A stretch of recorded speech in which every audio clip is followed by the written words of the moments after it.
एक बार की बात है, एक गुरु और शिष्य दोनों एक अनजान नगर में पहुंचे। वहां पहुंचकर उन्होंने देखा कि उस शहर में सब कुछ बहुत सस्ते में मिलता था और सबका भाव एक समान था, यानी 1 टका में। चाहे 1 किलो सब्जी लो, चाहे 1 किलो सोना लो, सबका भाव एक समान ही था। उसमें जरा भी ऊंच नीच नहीं थी। इस प्रकार वहां के माहौल को देखते हुए चेला बहुत खुश हुआ। उसके तो जैसे अब मज़े ही हो गए। उसे अब वहाँ का माहौल खूब पसंद आने लगा। लेकिन उसके गुरु को ये बात बिल्कुल ठीक नहीं लगी। उन्होंने अपने चेले से कहा कि वत्स, अब ज़्यादा दिन यहाँ रहना ठीक नहीं है। यहाँ का राजा बिल्कुल मूर्ख है और उसके राज्य में गधे घोड़े यानी बुद्धिमान और मूर्ख सब बराबर समझे जाते हैं। अर्थात यह एक मूर्खों की नगरी है। अगर यहाँ का राजा कह दे तो दिन को रात और रात को दिन माना जाता है। इसलिए अब जल्दी ही हमें इस नगरी को छोड़कर कहीं और जगह चले जाना चाहिए। अगर हम यहाँ रहे तो कभी भी मुसीबत में फंस सकते हैं। गुरु की यह बात चेले को पसंद नहीं आई।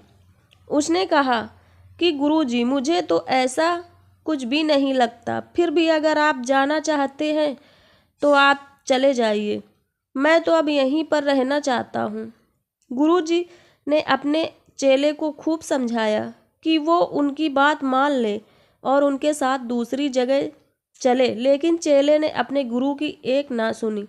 अब गुरुजी ने अकेले ही जाने का निश्चय किया और जाते जाते उन्होंने अपने चेले से कहा, देखो वत्स, अब जैसी तुम्हारी इच्छा, फिर भी तुम अपना ख्याल रखना और अगर कभी मुसीबत आन पड़े तो एक बार मुझे ज़रूर याद कर लेना। मैं उसी समय तुम्हारी मदद के लिए आ जाऊंगा।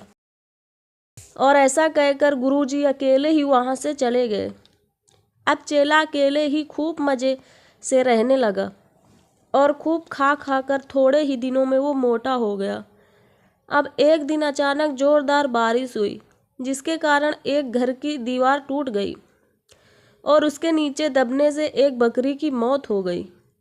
तो राजा ने उसके पड़ोसी को बुलाया और उससे पूछा, देखो, तुम्हारी दीवार गिरने से एक बकरी की मौत हो गई है।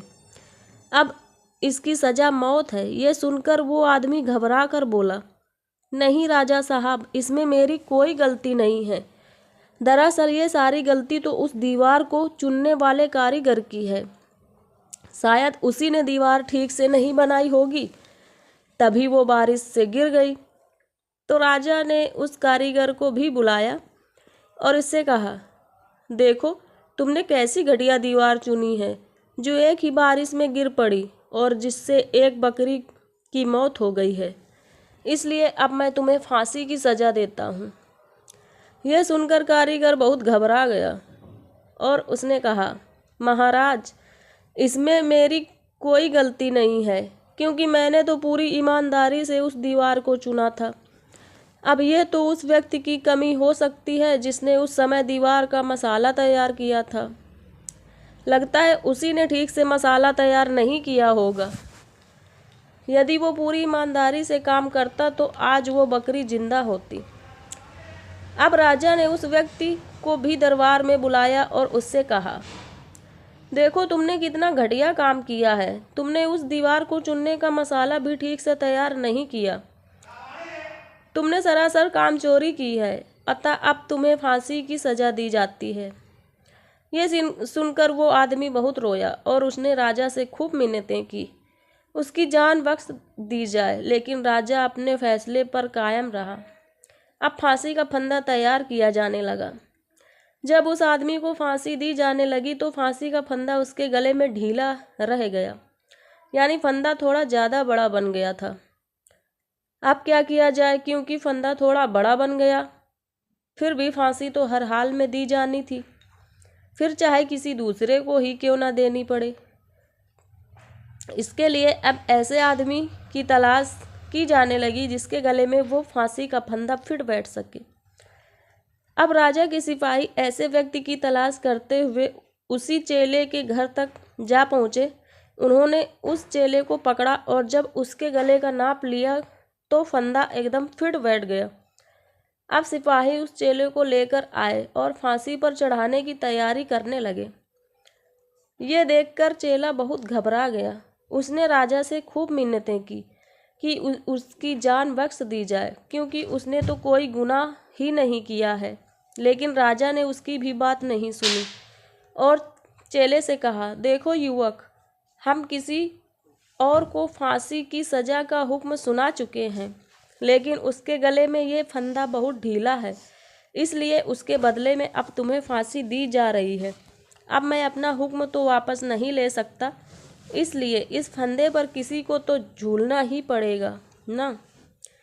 अब तो चेला बहुत घबरा गया, क्योंकि मौत अब उसे अपने सामने ही नजर आ रही थी।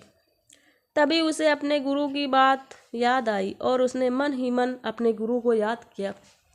और उसके बाद उसके गुरु राजा के दरबार में पहुँचे और कहा, हे वत्स, ये तो तुम्हारे लिए बहुत सौभाग्य की बात है कि तुम ऐसे समय मृत्यु को प्राप्त हो रहे हो जब ऐसा योग बन रहा है। जब मृत्यु को प्राप्त होने वाला सीधा परमात्मा से मिलता है, यानी उसे स्वर्ग में जगह मिलती है और उसे हमेशा के लिए मुक्ति मिल जाती है।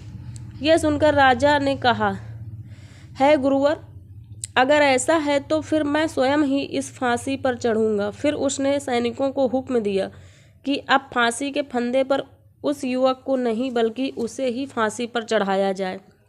इसके बाद राजा को जल्दी से फांसी पर चढ़ा दिया गया और इस प्रकार एक चौपट राजा अपनी ही मूर्खता से मारा गया।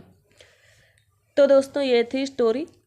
तो ऐसी ही हार्ट टचिंग और मोटिवेशनल स्टोरी सुनने के लिए सब्सक्राइब करें हमारे चैनल एपी स्टोरी को। तब तक के लिए थैंक यू, बाय बाय।